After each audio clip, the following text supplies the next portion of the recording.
any project like this requires the support of our local legislators. And I have to say that they supported us so much that we were able to obtain the funding from the state that we needed to start this. And I'd like to have Ted Kennedy, our current state senator, come up and say a few words.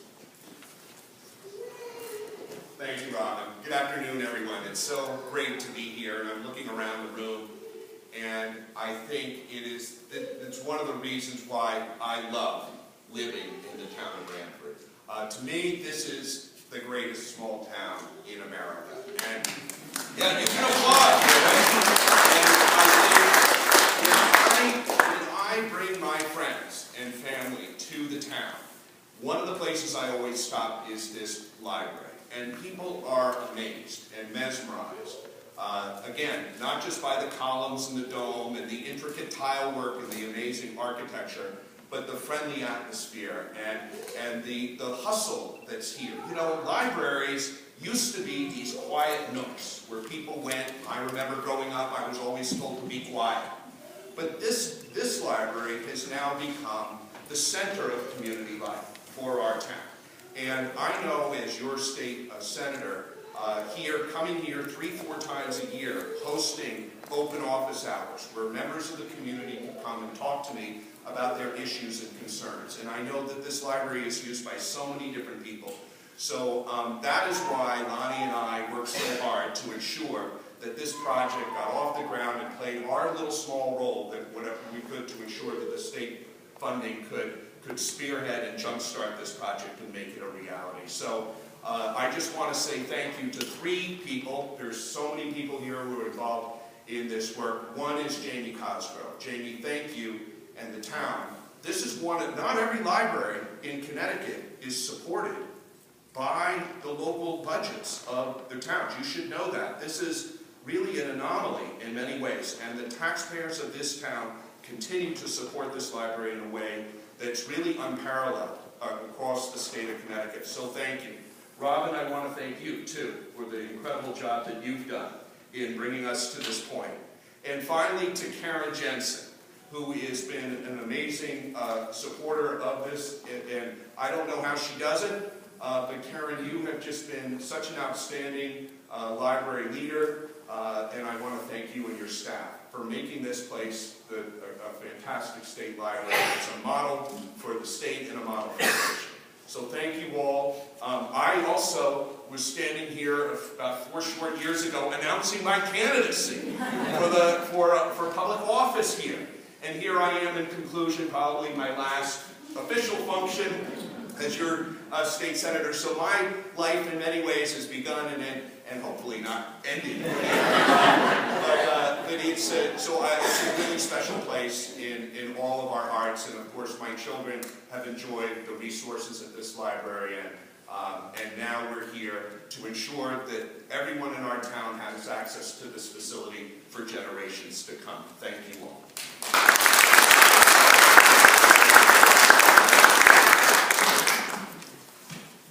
Our current state representative, Lonnie Reed, has been a supporter of the library far before she was in office. And I'd like to have her come up and say a few words about her thoughts on what's occurring today.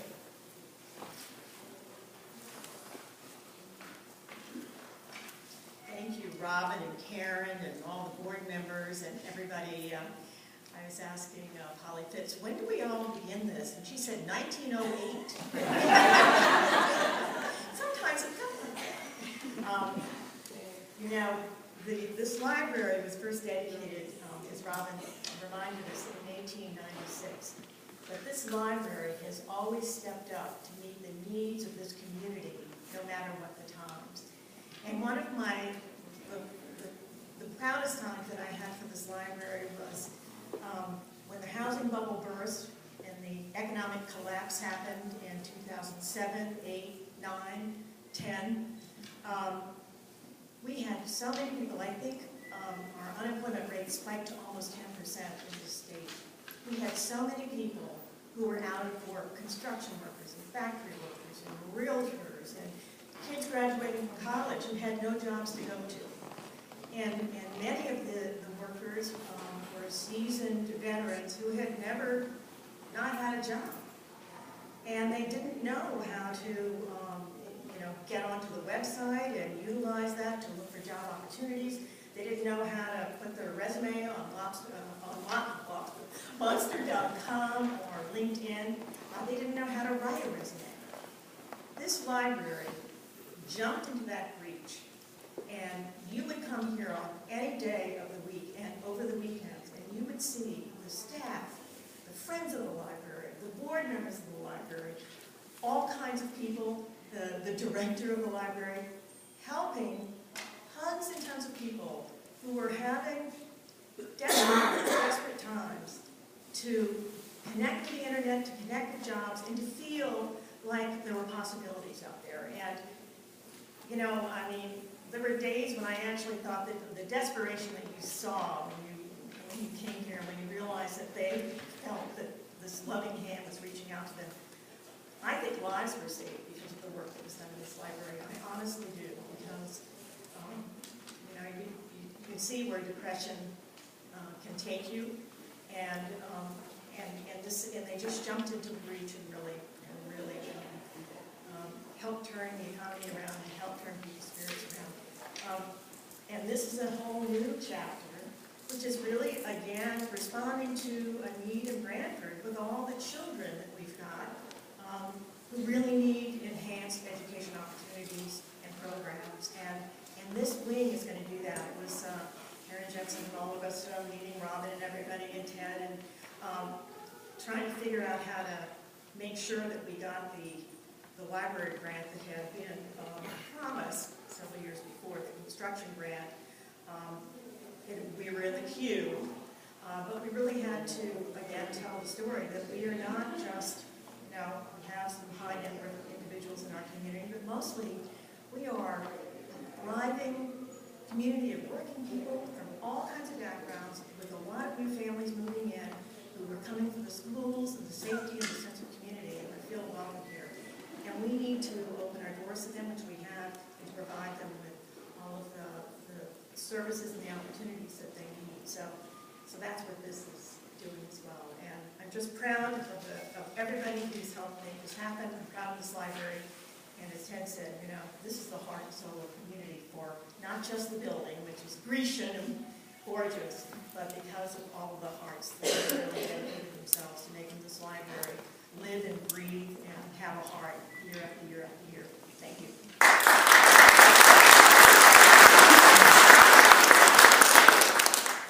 Thank you, Lonnie. I also acknowledge our new state legislator, Robin Comey, who supported the budget request when it came before her when she served on the RTM. Robin's right over here. Why don't you stand up, Robin?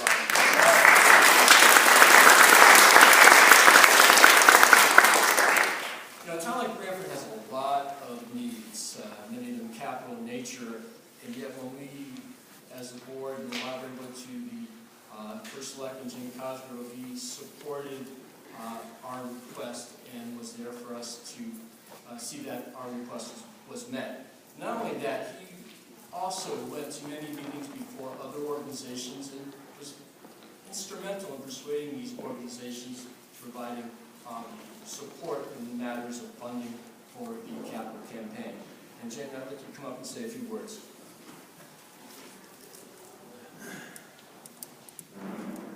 Thank you, Rob. It's great to finally be here today when we're finally kicking off this project.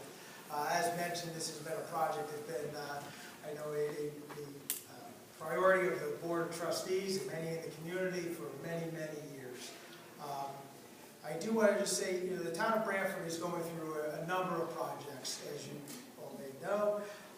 And all these projects are really connected through a common thread of all potentially really improving the quality of life of our diverse community for all residents of Branford. And, in order to get these projects moving through, it's really, I do need to thank, everybody involved. However, I just want to in particular mention a few people who have been instrumental in getting these projects through. There's town staff that, often doesn't get the credit that are here. As you did mention, our town engineer, John Hopefully, our past engineer, Janice Plasiak, our finance team, the finance department under the leadership of Jim Finch, and the Board of Finance under the chairmanship of Joe Mooney, who's here today. The RTM all play a critical role in ensuring that these projects are able to move forward. So I just really want to take a moment to thank them. And certainly with Representative Reed and Senator Kennedy, both who are moving on to, I'm sure, a great future outside of being our delegation. However, we certainly are appreciative of all the work that you've done for the town of Branford, not only for this project, but for others. So thank you for your service to the town. As I mentioned, that all these projects are linked together through a common thread, but they also have their unique challenges. I think the challenge that the Blackstone project faced was really ensuring, you heard about the mission, and that mission that was established close to 130 years ago continues today. How do they ensure that that mission is able to continue for another 130 plus years and beyond? Well, keeping the iconic structure that we have. This structure here is truly an iconic structure, and I think David Stein's comments, they say projects like this are far and few between that we come across an architect's desk. And that is true. And iconic structures, the term iconic often gets overused. There really are very few. And we're fortunate to have one here in Branford. This is a building that inspires, that provides a sense of place for our community and for everybody that comes in through these doors. So I just want to congratulate really the Blackstone board and the group and the team that really were able to meet that challenge. And I look forward to seeing this building, the project move on, and being back in here when we're doing the ribbon cutting.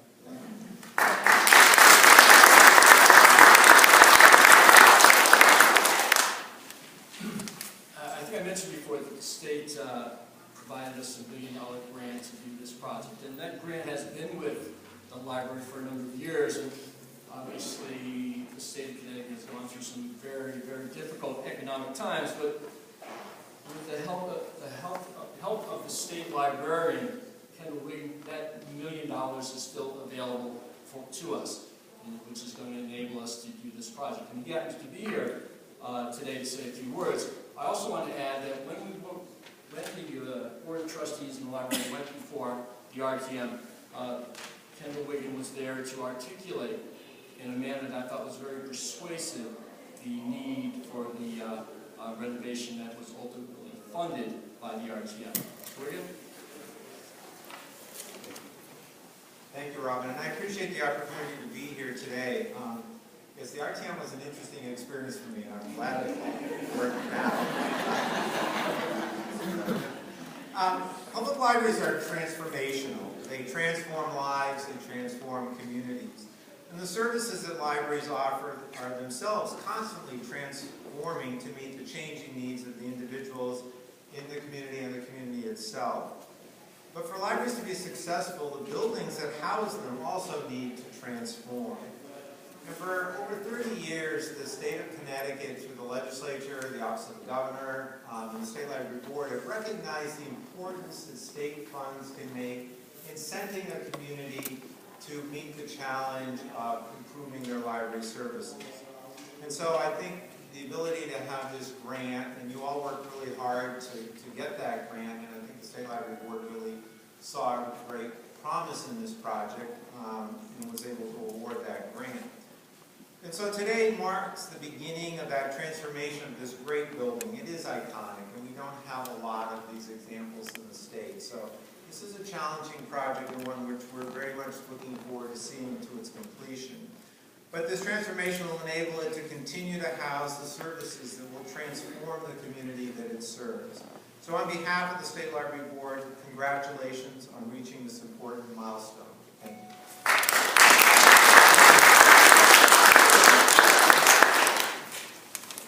When we started fundraising a few years ago, we were unsure what the end result would be.